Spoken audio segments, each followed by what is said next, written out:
This is an AMI podcast. The oak fought the wind and was broken.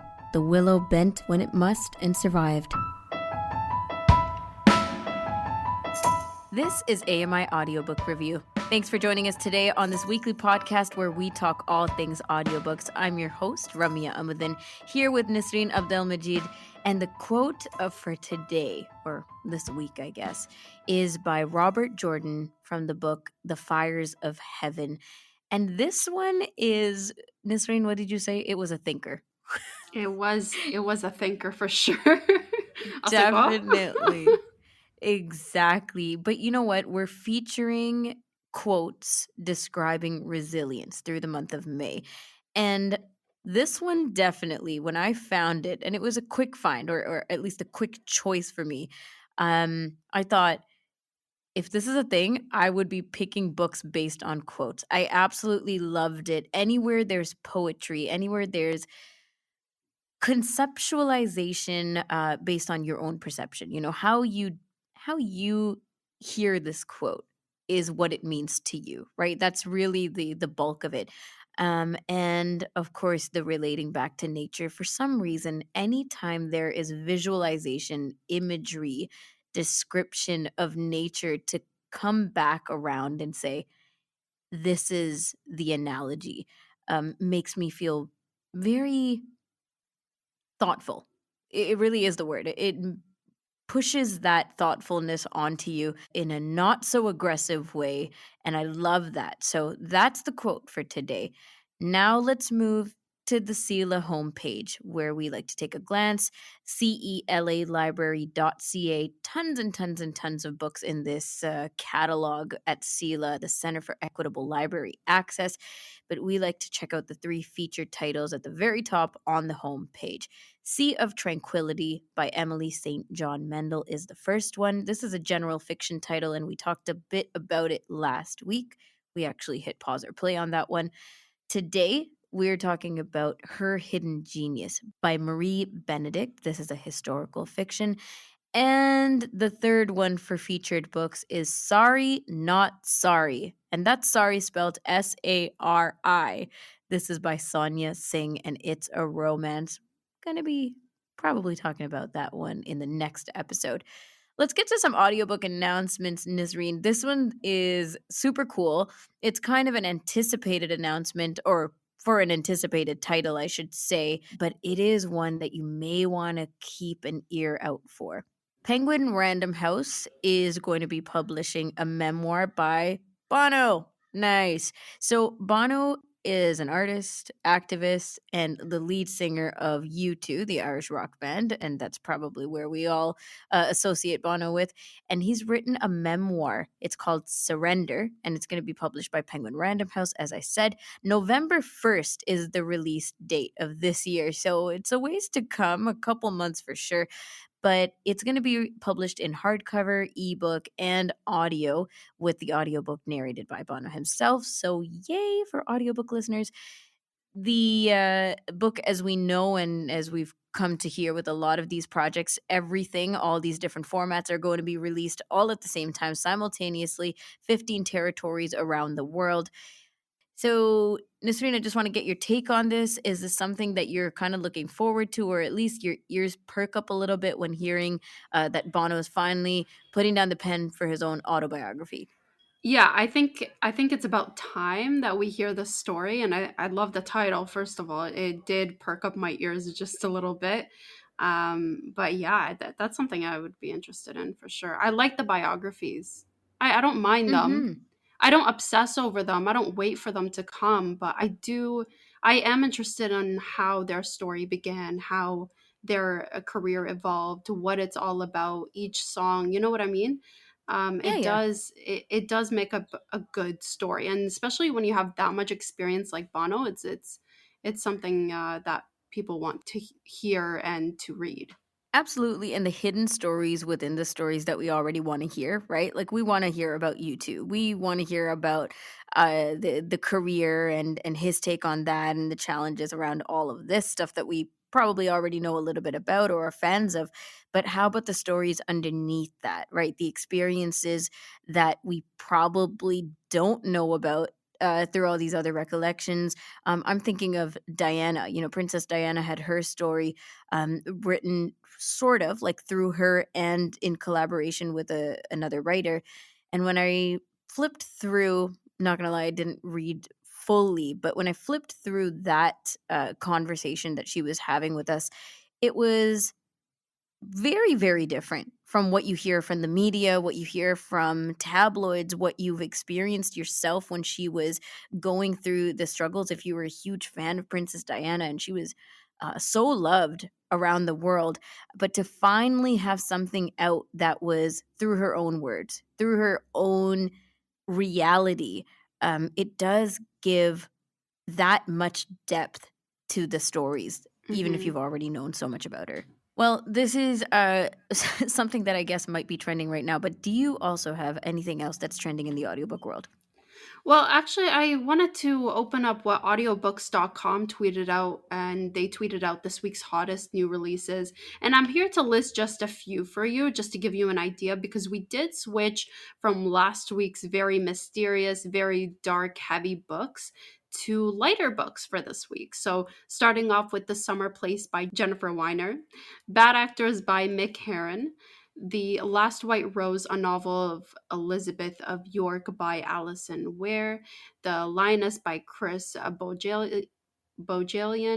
The last one I'll mention is Don't Trust Your Gut by Seth Stevens, David Owitz, because this is an interesting one, Remia. I'll read you a short summary of it, and I mean very short.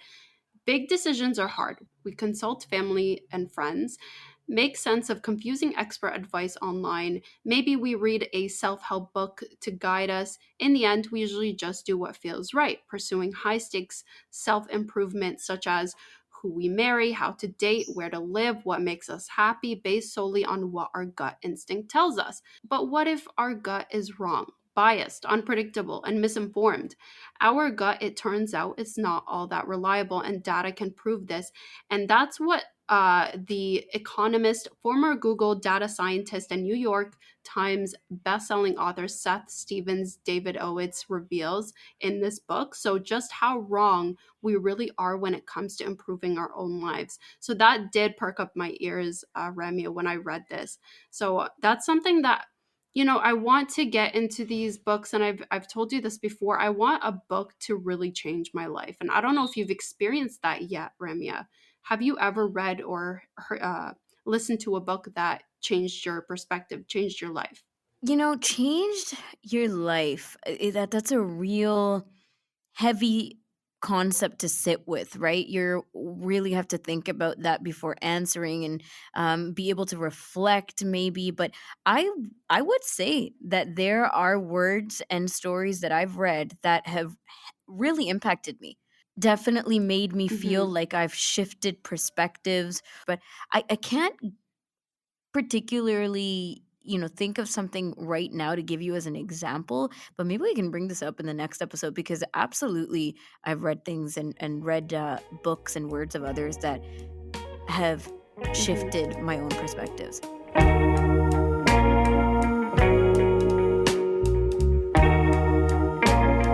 Welcome back. We're talking all things audiobooks here on AMI Audiobook Review. I'm your host, Ramya Amuthan, here with Nisreen Abdelmajid, and it's time to hit pause or play. This is one of the featured titles on the CELA featured titles category on the CELA homepage, CELA Her Hidden Genius by Marie Benedict. This is a historical fiction. Let's get into the synopsis. She changed the world with her discovery. 3 men took the credit. Rosalind Franklin has always been an outsider, brilliant but different. Whether working at the laboratory she adored in Paris or toiling at a university in London, she feels closest to the science, those unchanging laws of physics and chemistry that guide her experiments. When she's assigned to work on DNA, she believes she can unearth secrets. Rosalind knows if she just takes one more x ray picture, one more of the 1,000 she's already taken, she can unlock the building blocks of life. Never again will she have to listen to her colleagues complain about her, especially Maurice Wilkins, who'd rather conspire about genetics with James Watkins and Francis Crick than work alongside her. Then it finally happens. The double helix structure of DNA reveals itself to her with perfect clarity. But what unfolds next, Rosalind could have never predicted. So, we're going to stop there for the synopsis and go around the table for everybody's takes. Pause or play. Nazreen, over to you. I'm gonna hit pause for this one. It's a historical fiction. You know how I feel about that. Okay, I was going to say no follow-up at all. She's just going to pause and that's just it. That's Okay. pretty much it. Okay, historical fiction. Yeah, maybe can't really put it together how this could be historical. Yeah. Okay, I see what you're saying. Over to you, Sarah. Pause or play.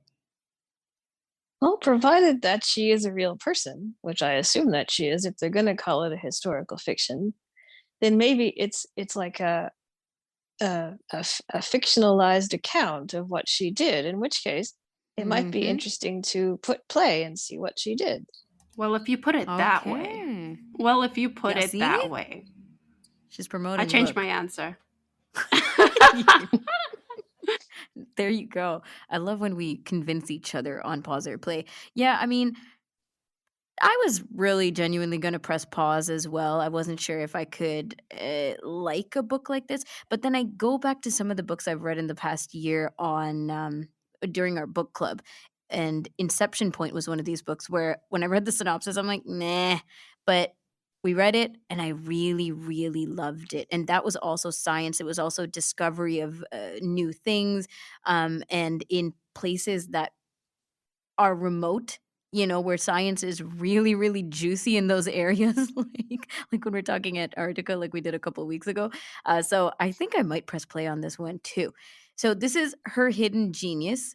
We heard our takes on it. This is by Marie Benedict, and it's also on the Sela homepage. Also by Marie Benedict, if you're curious about the author, is Lady Clementine, The Mystery of Mrs. Christie, which did really well on the New York Times list. Now, we are hearing from an avid audiobook listener. We're opening up the space to review, discuss, recommend, browse, and conceptualize, and of course, reminisce on audiobooks and experiences of our own with them. We're welcoming in Sara Hillis, and you might know her as the host of Radio Mushroom FM. I'm going to do that again. You might know her voice on Mushroom FM as one of the hosts. And of course, she's a wonderful multi-instrument musician.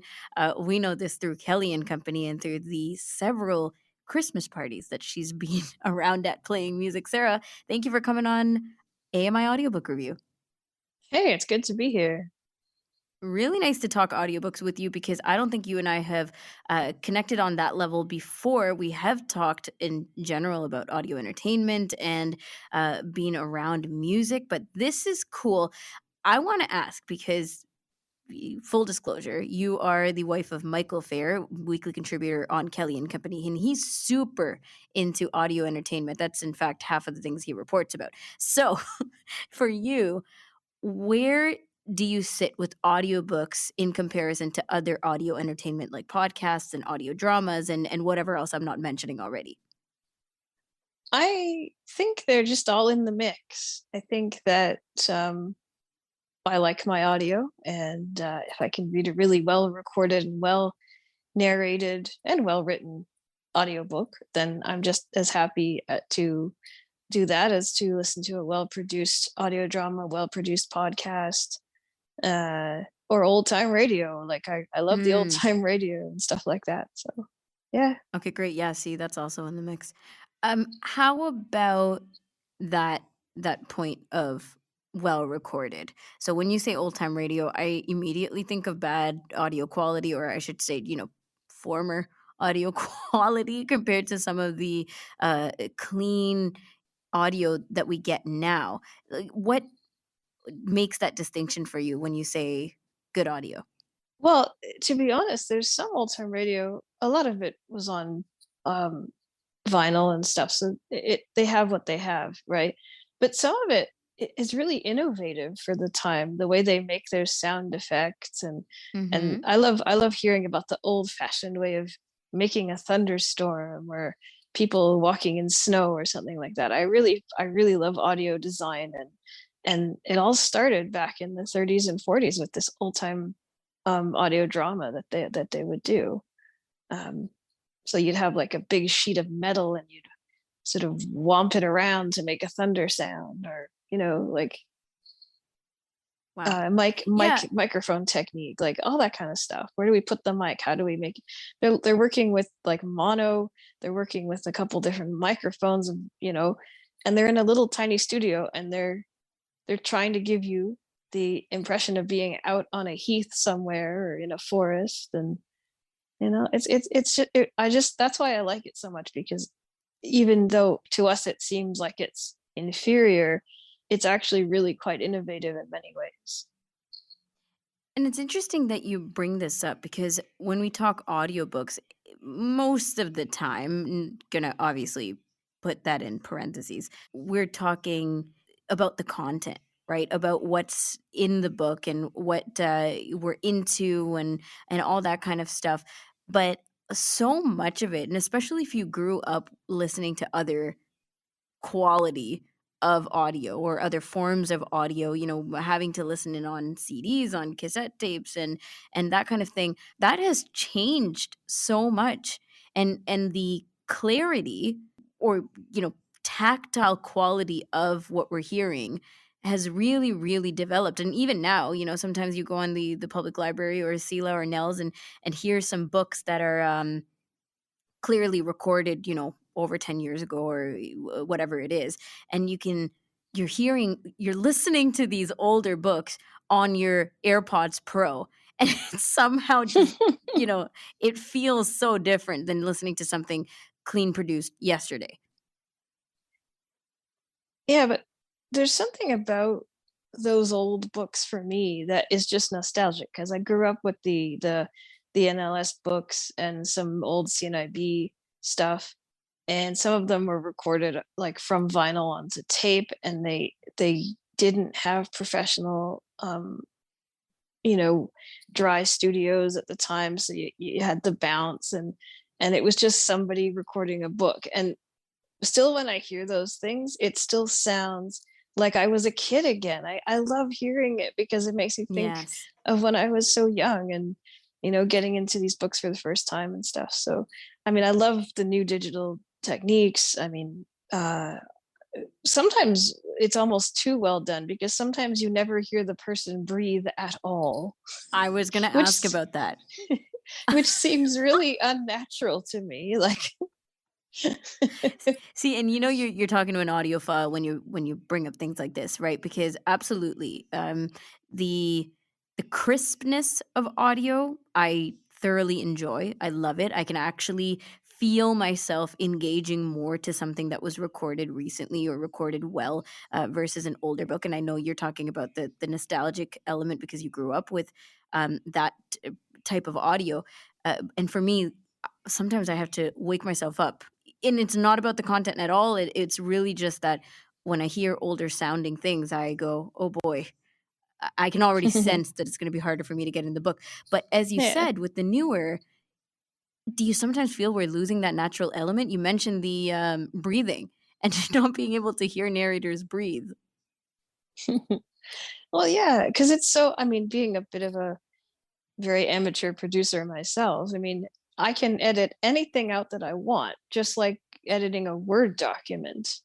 And so, yeah, if the producer really wants a clean sound, and they see all these little funny waves, they're like, well, I don't want those waves, so they take them out, and all of a sudden this narrator never breathes, but it's a human narrator.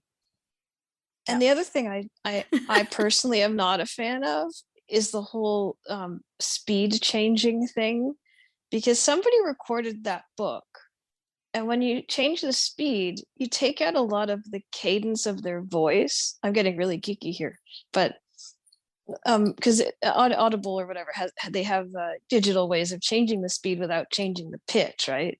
The old tape recorders, you had to change the pitch too, and that was really strange. But Wow. so it takes out silences. It takes out little silences and pauses and speeds up the if you want to listen at faster speed to get through the book faster. But I find doing that with a human narrator like does them a disservice. That's how I feel about it personally. Right. Right. I mean, this is fascinating in and of itself to have this conversation because it's so true. All these little things, and you know what? I'm gonna go as far as to say, even if you don't realize and recognize these different things that you and I have been pointing out, um, you might still be affected by it. Right? You might not be conscious of it, but it might be affecting the way that you take in a piece of audio entertainment file. So it's really, really interesting. And Sarah, I want to get to a recommendation before we completely run out of Yeah, time yeah, talking to you yeah, about this stuff. yeah. Um, what do you want to recommend to us today? I got a couple. I'll try to be short. One of them is Undersong by Kathleen Winter. It's a Canadian book, and but it's about Dorothy Wordsworth in England, William Wordsworth's sister. And yes, it's historical fiction, but it's based on her letters and journals, and it's told from the point of view of her servant and also of the garden that is in their house. And so what they do is they have different narrators for the garden talking and the servant talking. And it's just really cool how they did it. I think it's great. Um, Hmm. and also this so it's a nice book too. It's not too long. And also another short book, but kind of creepy, is I'm Thinking of Ending Things by Ian Reid. It's another Canadian book, and I can't tell you why the audio is done so well in that book because I'd spoil it. But just suffice to say, they put a lot of thought into how they produced it so that it makes sense when you read the book. So, is there a genre you could put when you say? Did you say creepy? When you say creepy, Creepy I'm thinking horror. It's murder kind of mystery. Okay. it's sort of yeah. It's a thriller horror.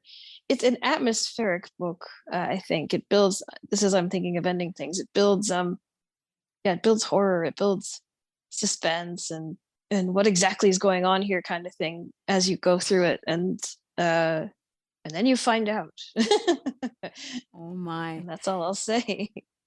And I'm curious, does your preference of genre or content seep into all your audio entertainment, or do you think you're more flexible in a certain platform like audiobooks versus audio drama? I think I like so much different stuff that it doesn't really matter either books or drama. Like I like fantasy and I like that the fiction kind of romance-ish kind of stuff, not too romance, but some horror. Semi romance. I'm an English. Have a master's in English literature, so I like my classics. Yeah, just I like tons of different stuff. So Wow. I don't have a real flexibility issue with either any of my entertainment. I'll take whatever I can get, basically. Mm. And are you a, what do they call this now? A completionist? Someone who definitely finishes what they've started, or can you leave things on the table if you Um, must? I usually am a completionist. I get annoyed with my husband, Mike, who likes to read old books that he's read before, but only bits of them. And I'm like, don't you start at the beginning? It's a story. Actually, I can totally empathize with Mike on that. Going back to Harry Potter, picking particular books and actually particular chapters, just for the mood of Oh, it. Yeah, I don't. know, I know. I can't fall asleep to the scary scenes. I gotta go back and find some of the funny Well, stuff. yeah, okay. But that that Awesome. that And do makes you? the book. You use books for different purposes then instead of the That's right. intended purpose of the book. And who's to say what the intended purpose I is? know. Who I know, is? I right? don't know. Amazing. So much philosophy. Last question of the day. Do you do a lot of group listening with Mike at home or anybody, or are you much more of an independent listener? Tend to be more of an independent listener. We haven't read a book together in a while, but we do like to. I just haven't done it in a while. But Okay. There you go. Sarah, it's so awesome talking to you. Like I said, it's been nice to talk books with you, and it feels like a very, very short time that we did it. So we will have to get you back on here. But thank you so much for spending the time with us. No problem. It was fun. Sara Hillis, you can hear her on Mushroom FM, if you will, and maybe some of her music in other contexts. That's it for today's episode of AMI Audiobook Review, and we will be back next week, as always, with another episode. Until then, happy audiobook listening.